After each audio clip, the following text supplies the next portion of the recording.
Russian sabotage groups were indeed recorded in Pokrovsk, Donetsk Oblast. Of the approximately 150 occupiers who headed towards the city, only about 30 were able to get there, analysts from the DeepState project reported. According to them, the occupiers formed 3 tactical groups of about 50 people each.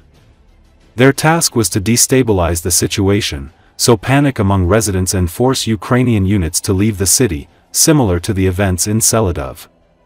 The route from Selidovo to Pokrovsk, according to DeepState estimates, took the Russian military 14 days. They spent 4 days getting to the industrial zone in Peschanoye, and another 10 to get from Peschanoye to Zashchitnikov Ukrainy Street in Pokrovsk. Thus, the enemy's daily progress was about 600 meters, which was probably due to the desire to avoid detection. DeepState said Russian sabotage groups received communications, water, and food via drone drops, which ensured proper coordination between units and awareness of each other's locations. To disguise themselves, the occupiers used special cloaks and hid in random shelters. In addition, they were equipped with trackers to track their routes. About 120 people out of 150 died from the drops, perhaps some managed to survive after being wounded. On July 19, groups began to gather in Pokrovsk and carry out sabotage actions. The search for the remnants of the groups has been ongoing all this time. This week, another part of the saboteurs surrendered, the report says. DeepState noted that the occupiers did not achieve their goal, although they created many difficulties for the Ukrainian defense forces. Analysts noted that it is difficult to call a plan successful that assumed that 80% of the personnel would die while advancing to the mission site. On August 9, the representative of the OSGV Dnepr Viktor Tregibov stated that the situation in the Pokrovsk direction is the most difficult in the last year. According to him, it is now more difficult there than in any previous period, because the Russians abandoned a huge crowd of people. Earlier, the commander-in-chief of the armed forces of Ukraine, Oleksandr Svarsky, called the situation in Pokrovsk, Donetsk region, threatening, since powerful groups of the Russian army are currently located there. Russian occupation forces began to massively transfer personnel, more than 30 trucks with ammunition, tanks, and fuel tankers to the Zaporizhia direction. In total, 25 lowboys with tanks and other types of armored vehicles were recorded, noted the head of the Center for the Study of the Occupation, Petro Andriashenko, in his Telegram channel.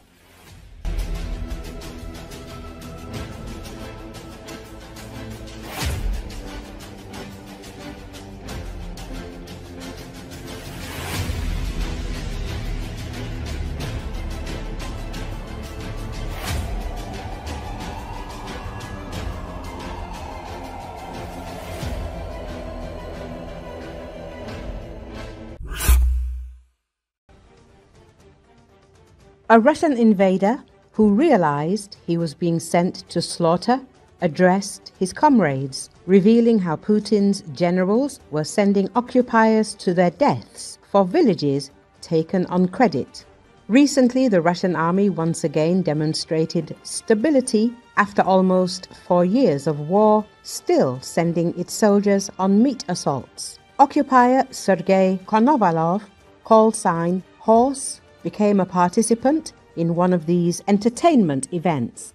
Before leaving for a combat mission, the invader realized that he would not return alive and recorded a video message. "It looks like my path has come to an end," said Horse in a recording published on Yuri Butasov's Telegram channel.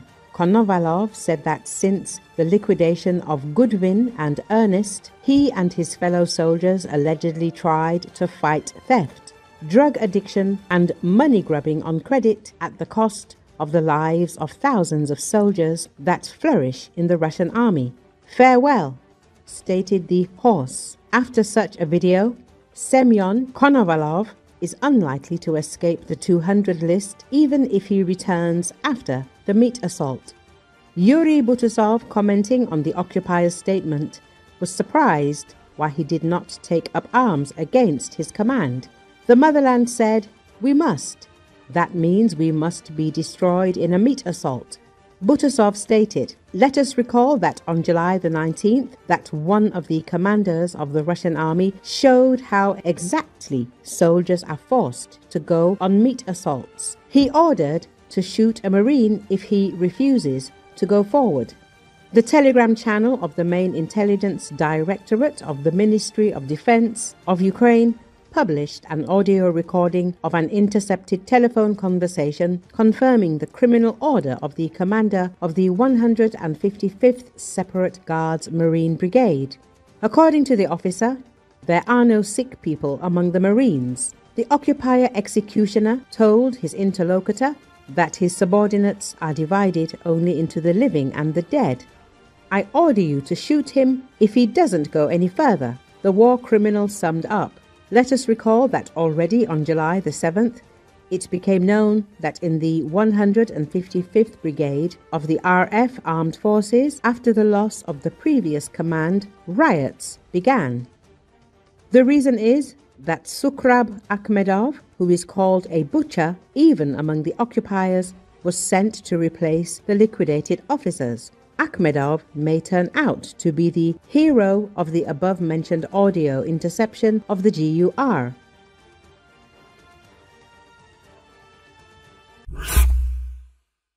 The partisans successfully carried out a sabotage operation at an important railway junction near Rostov-on-Don, effectively stopping the delivery of equipment and ammunition to Russian troops in the southern direction. The details were reported by the Atesh movement.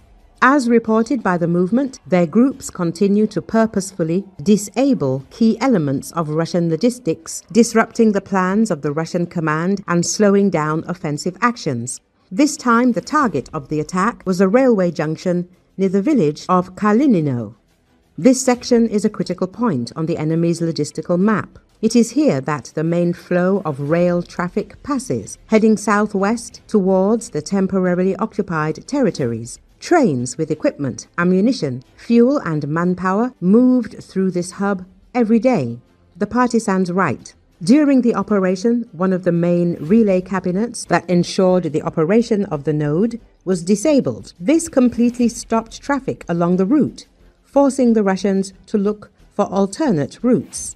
Atesh continues to carry out targeted strikes on key links in the enemy's logistics. Each such strike slows down the offensive, disrupts the occupiers' plans, and brings victory closer. The partisans said, "Recall recently the Arched station was attacked, and the traction substation and contact network was also hit. The entire south of the Russian Federation is on fire, from Adler to the railway stations in the north. This is already the 11th attack. The targets were mainly traction substations, Kotelnikovo, Novocherkassk, Peschanoye, Timashevsk, etc. Under fire is the southern corridor of Russian railways, the connection with the main ports of the Black Sea region bypassing the Krasnodar junction.